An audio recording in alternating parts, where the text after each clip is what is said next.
Good evening and welcome to Pulse by Bloodline. This evening's guest is Calypsonian Warrior Empress, a producer and artist. Welcome, Warrior Empress. Thank you, Peter. Thank you for having me. And you mind if I kind of add to what you said? No. You said, well, I like to term myself as a performance artist. Of course, Calypso is my base, but a performance artist sort of broadens the scope, so that I don't just do Calypso music, but that of course is my foundation. And apart from being a vocalist, I'm a songwriter, I'm a composer, producer, event producer, and talk show host. I've taken all my props, Okay, my darling. So let's start at the beginning. Where were you born? Born in Diego Martin, the western side of Trinidad and Tobago. And yes. you grew up in Diego Martin, yes. And tell me about your family, sisters, brothers, kind of thing. Right. Big family, small family, what? Well, I am the only child. I'm a one child, as they say. You spoiled. Oh, you open your eye. Because you're spoiled. As you tell people there's a one child, you're spoiled. Spoiled way. One child, spoiled children. I saw my mother watching this show. You hear what this man saying? I spoil? No. I am not spoiled, right? But one child, right? So not a big family.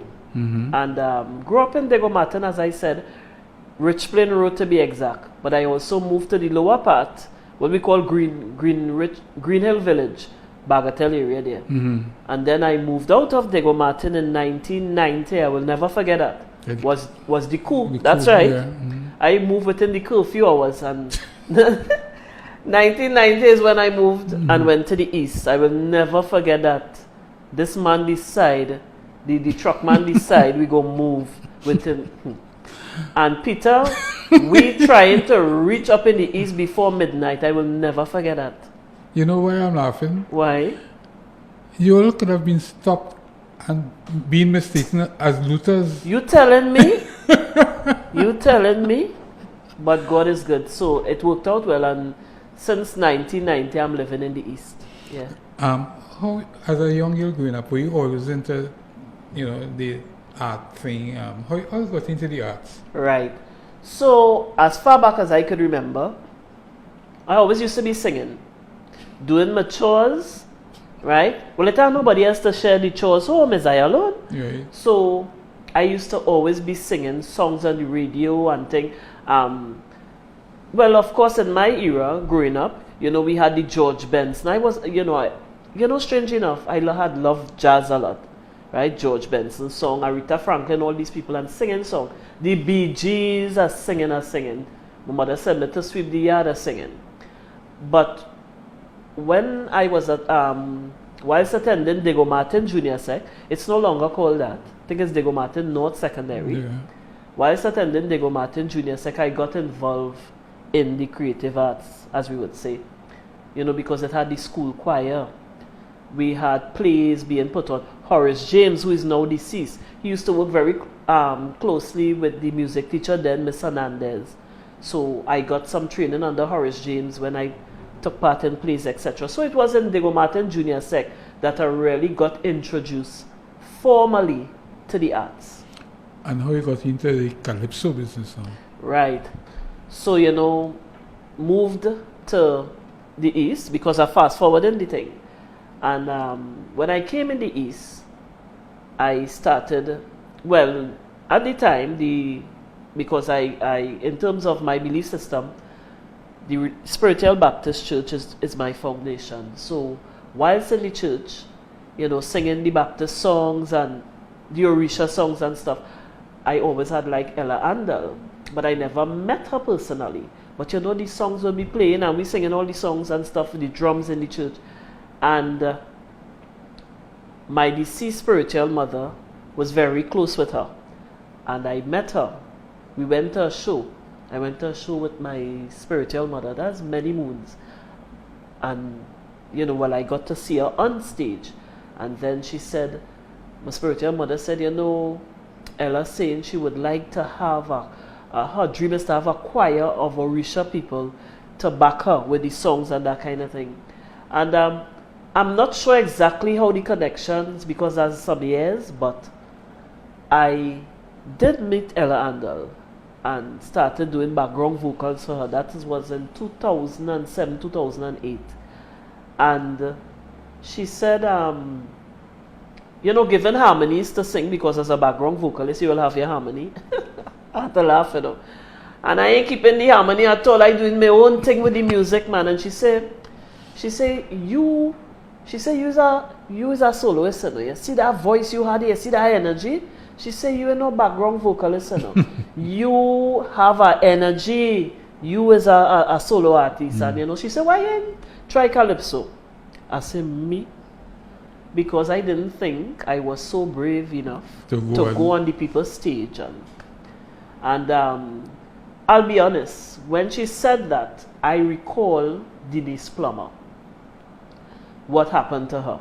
And I say, not me. No, I being honest. And if you know the Warrior, I straight up, I truthful.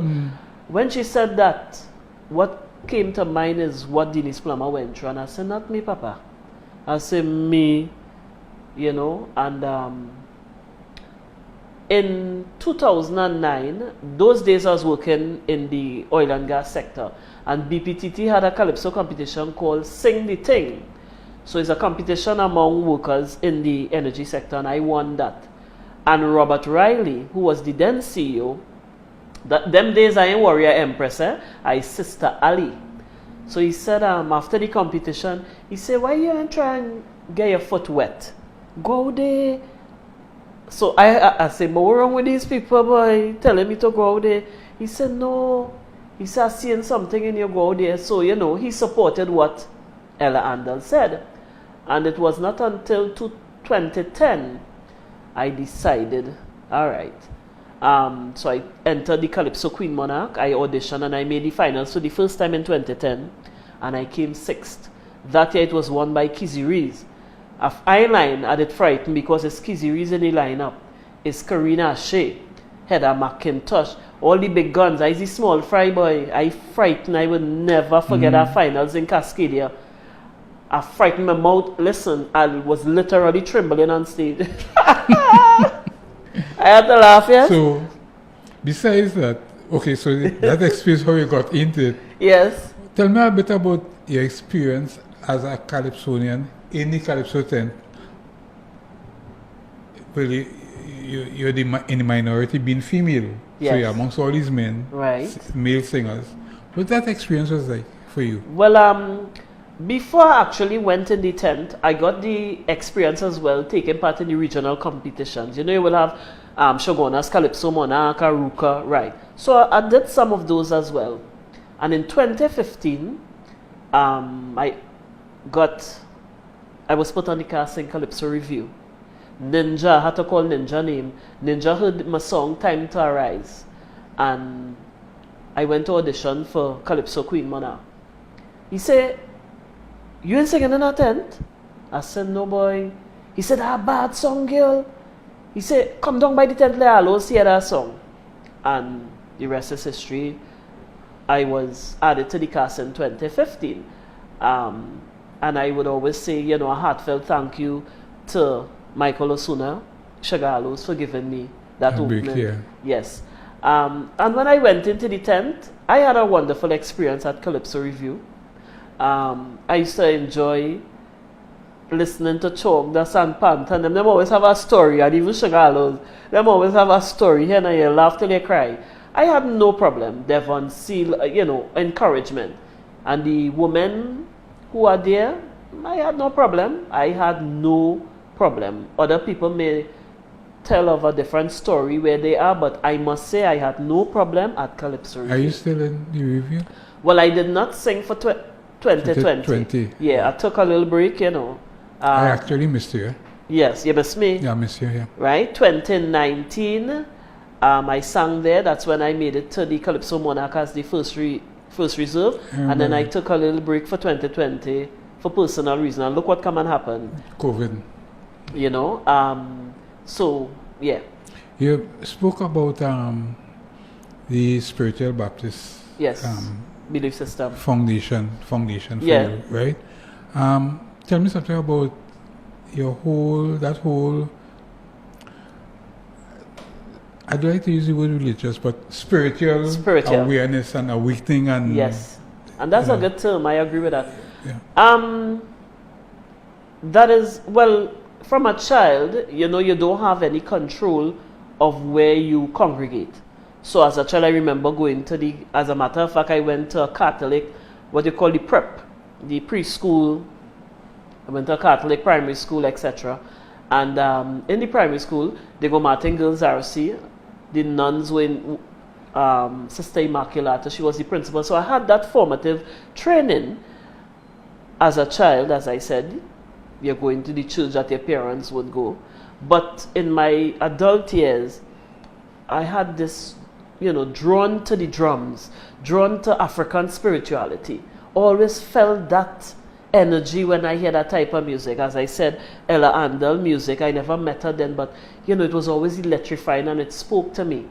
And we can only be who we are destined to be. We may not find our path early, but somewhere along the line, if you're paying attention, you'll find your pathway. So the spiritual Baptist belief system is where I felt most comfortable. I was able to express myself in terms of my spirituality. And, growth and development doesn't only take place in the carnal world. As a matter of fact, it takes place first in the spiritual realm and manifests in the carnal realm. And from there, I graduated into learning about the Orishas, learning about my ancestors, and that right now is my way of, spirituality. What are some of the positives for you personally, and what you have observed as well, of the Orisha faith? It teaches you respect for your elders. Okay. So the Yoruba people, who weren't only the Yoruba people, we had a lot of tribes that came to Trinidad. Of course, yeah. Right. And a lot of what they came with was passed on. Because I remember as a child, you couldn't pass anybody without saying good morning, and you couldn't disrespect elders even in your family, your aunt or and those customs very predominant even with the Yoruba people, right? If you go back to their customs in Nigeria and other parts of the world in West Africa, they are big on respect, and that's the way we used to live long ago. Yeah. Even when somebody died in the village, you didn't have to get invited.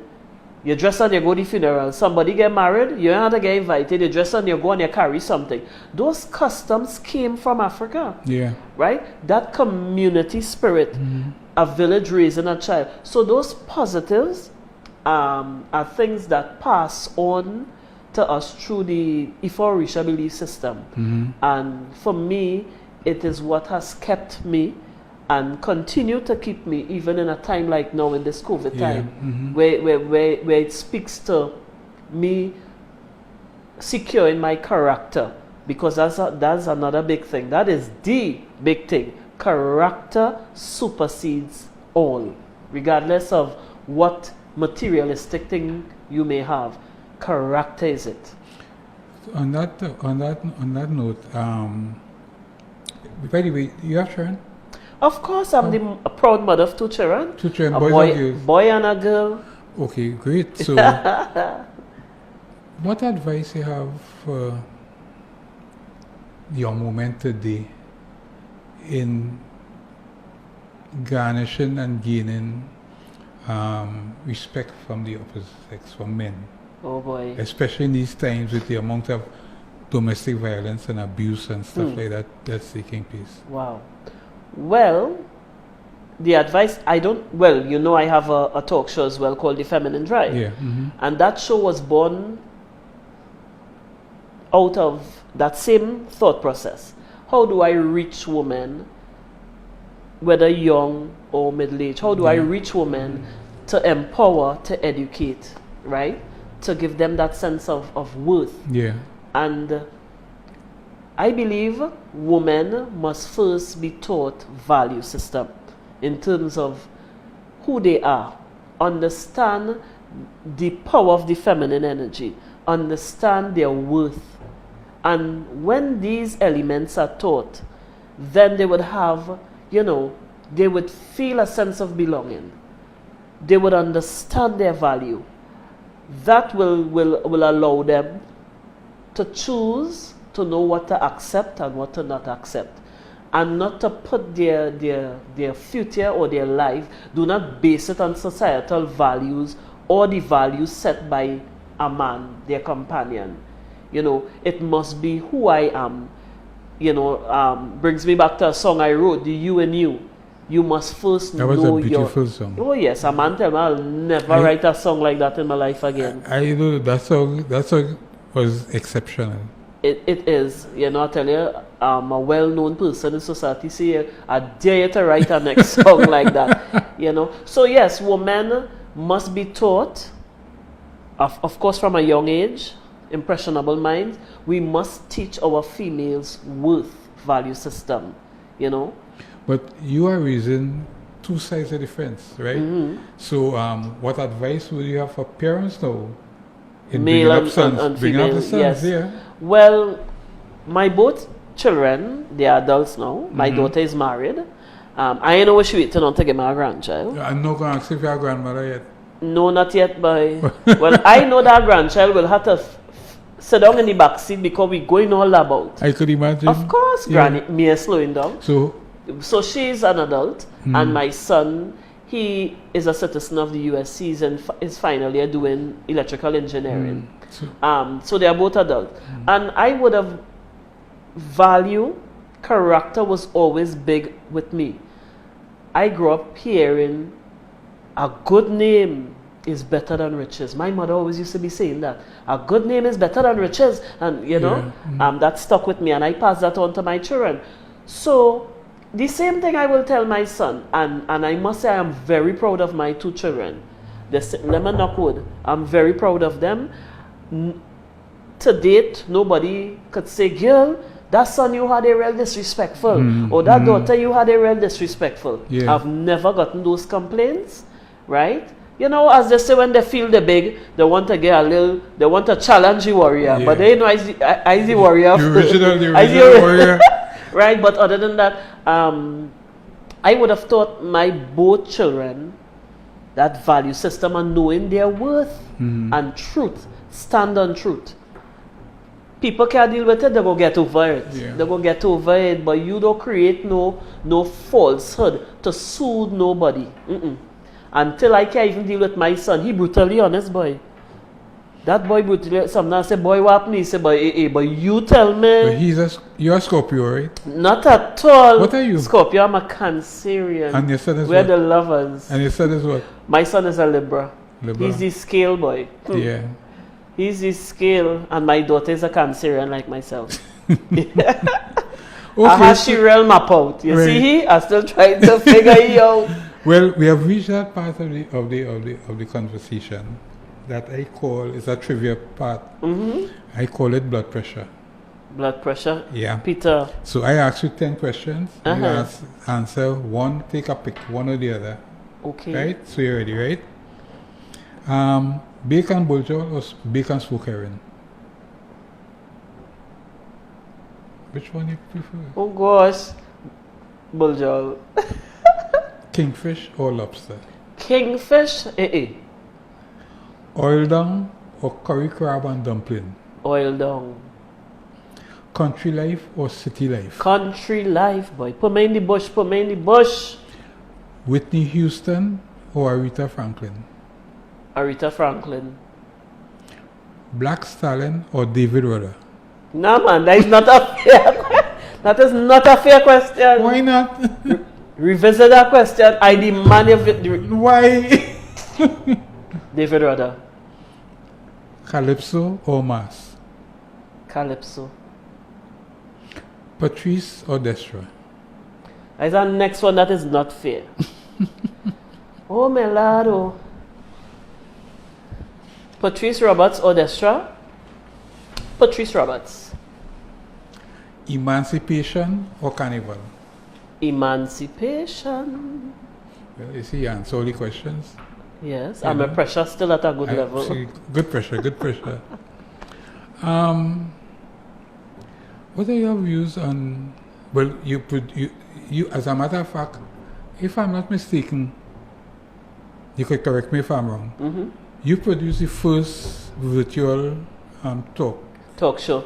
I would like to believe as yes, I was the first performance artist to, as I said, jump out Yeah. when the things start to get sticky. Yeah. And I say, see this? Yeah. What are your views about virtual productions? For me, Given these circumstances that we are in, Mm-hmm. and apparently we're going to be in for a very long time to come. right.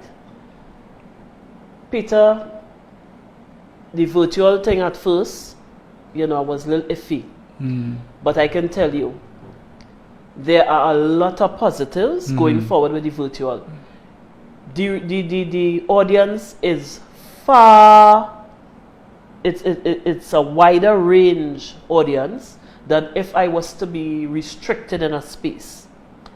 Right? Sometimes people don't respond, but you don't know who's looking at you. I prove that.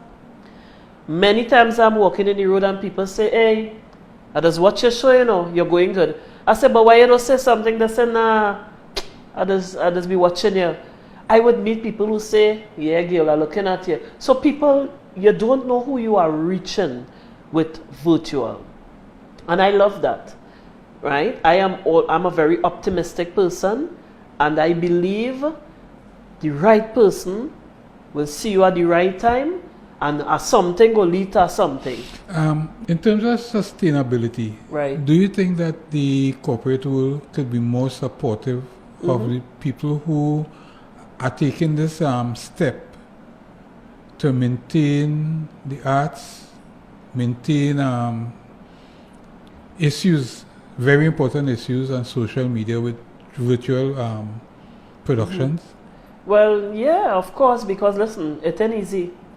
People see you doing your show, and it ain't easy. For me, well, let me rephrase that. Anybody could go on their phone or on a tablet, on a laptop and stream. However, I believe in quality. I believe you must put out something there that is credible, right? Because I could have started with a phone and do my thing. So if you want to put out a good product, a fairly reasonable product, you're talking about videography and all this editing and all that. And yes, it have people out there that will say, girl, come, we know how things going, we go help you. But at some point, that person looking for a little cash too, because everybody going through it, So it calls for finance, it calls for upkeep, small as it is. As I said, you may meet people who are willing to support you and say, Warrior, don't worry yourself. Oh gosh, nobody not no money. But small as it is, you have to make a contribution. Yeah. Mm-hmm. So yes, I welcome that because it is the new normal. So very good question. I think corporate Trinidad and Tobago, and it ain't much, As I said, drop fully bucket, a little small company here. Even if it's to advertise on the show. Yeah, they was thinking Of about... course, yeah. it helps. It helps. Yeah. Of course. And so where see the virtual productions go in the future? But that is the future, and it is the future without a doubt. And as I said, okay, so I have an emancipation show coming up. I did for 2020. I did virtual shows. Right. I have an emancipation show carded for the 30th of July, and I telling you straight, me feeling that vibes to go out there. I thought about it, and when I really revisit the thing, I say, girl, stay on the virtual platform. That is my energy. I am vexed with nobody who want to go in a space at half capacity. Thing does work different for different people. Yeah. But for me, my energy, what we call my Ori, my guides, stay virtual. And I stay in virtual because I really feel that is the way to go. However, let me just plug this in. I would like if creatives, artists could share one common goal that when we doing shows virtually, we need to eat. I ain't talking about the donation. Let's share one view of charging, pay-per-view, Because if we didn't have COVID, people would have to pay to come to the show. Yeah, If that to go, definitely. if that to Yeah, go to a physical definitely. space, they would have had to pay. Yeah. So if you're saying down home to watch me, I put in all the work, I had to pay my musicians, I had to rehearse. Yeah. Or go buy the link, Yeah. pay-per-view. Yeah. You know? Mhm. So if we could share, if we could all hold that head, things go be nice. Everybody go eat something. You mentioned as a little girl that you used to be singing Yeah. everything. Who are some of your favorite artists, foreign artists? Anita Baker. Anita I Baker. love her. Yes, I love Anita Baker. Mhm. As I said, George Benson. Mhm. I love a lot to call from Anita Baker, George Benson. I like Whitney, you know, but that I don't know, the Aretha Franklin, the Gladys Knight. More soul. Yeah, I always, you know, Yeah. Earth, Wind and Fire. I really like They them. were amazing. Oh gosh, I Yeah. really love Earth, They were Wind and different. Fire. They were different to Yes. everybody else. Right? How So, yeah. about local artists? Who are some of your Okay. favorites? I know you must have a long list. The list long, Yeah, but who really of course, raised your paws? the Queen Ella Andel. Okay. I love her music. Love her music. Singing Sandra, you know, who transition. Love singing Sandra Yeah. music as well. David Rudder. David Rudder. Yeah, boy. At time I went to a concert, David Rudder had a concert in Jean Pierre. I'll never forget that. What was it, boy? I can't remember. It was a concert he had in Jean Pierre Complex some years ago. That concert was. Listen to me, Peter, when the music take me, so I didn't Yeah. know what to do with myself. Listen, when the show finished, I find the show finished fast. It probably took long, but I find it was a long show. It was a long You show. see? I Yeah, didn't but want to leave the complex. it was amazing. That show was. So David Rudder influenced me. Lord Kitchener, right? In terms of Carol Addison. I like Carol Addison too bad. And who you like amongst the youngsters that come Now? out? Yeah.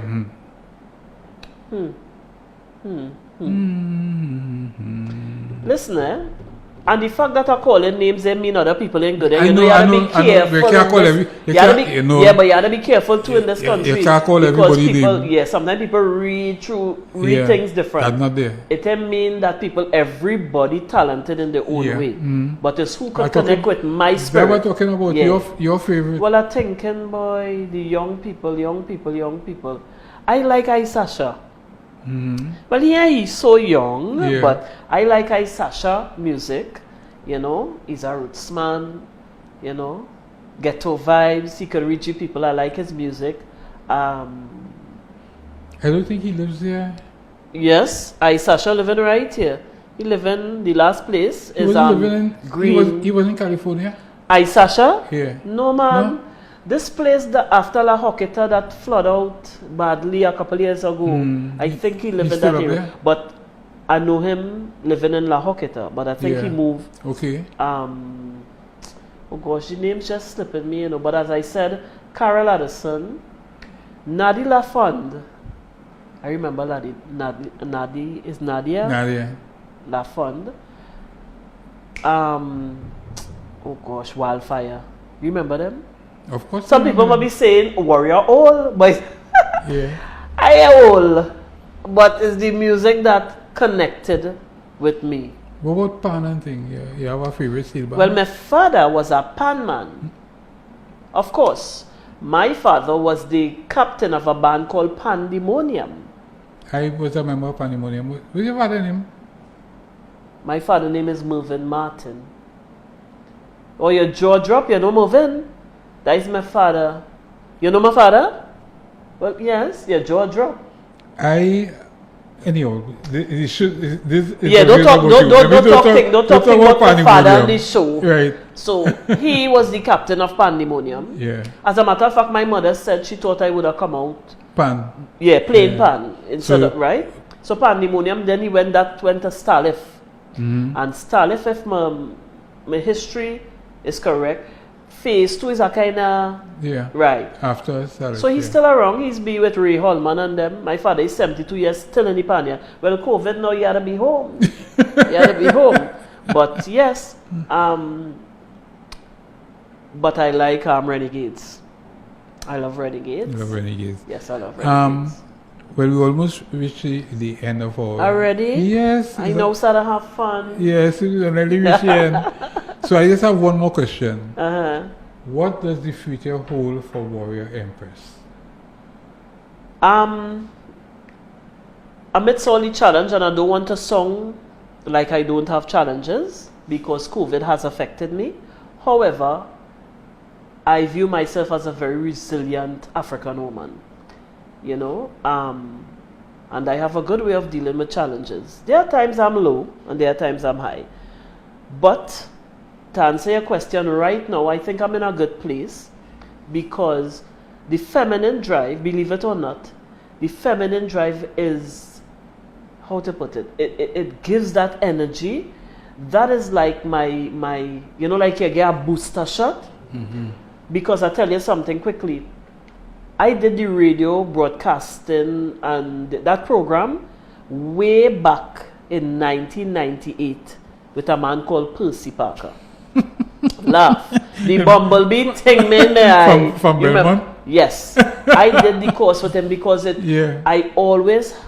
was always my, I don't want to use dream, but it was always my ambition to have a talk show about women, but I wanted to do it on radio because them times we wasn't really thinking from way back. So I did the course, right? I did the course. So I did the course, and I remember there's a woman called Norma Clark on 102 who does a program called With Men in Mind. And I'm saying this because she is my witness. I said to her, I want to do a talk show called With Women in Mind. Right? And she said, but that song ain't good. I said, because you do a show called With Men in Mind. And she said, that's very good. She said, you have my blessings. Go ahead, start your show. But you know procrastination, the ugly thing called procrastination, and I fast forward in the thing. It didn't, I try, I make attempts, I do all kind of thing until COVID presented the opportunity. So thing this happen when it have to happen. So the future for me is building on the feminine drive, building on me, Warrior Empress, as a Chantwell vocalist, as a performance artist. I feel good, I'm in a good place, and I look forward to the future. I'm very excited. Congratulations. Thank you. And I must thank you very much for being my guest this evening. It is my pleasure. Ladies and gentlemen, this evening I've been talking to Warrior Empress, Calypso producer, Calypsonian, composer, performing artist, and you have been looking at Pulse by Bloodline on iEnt Live. Ciao.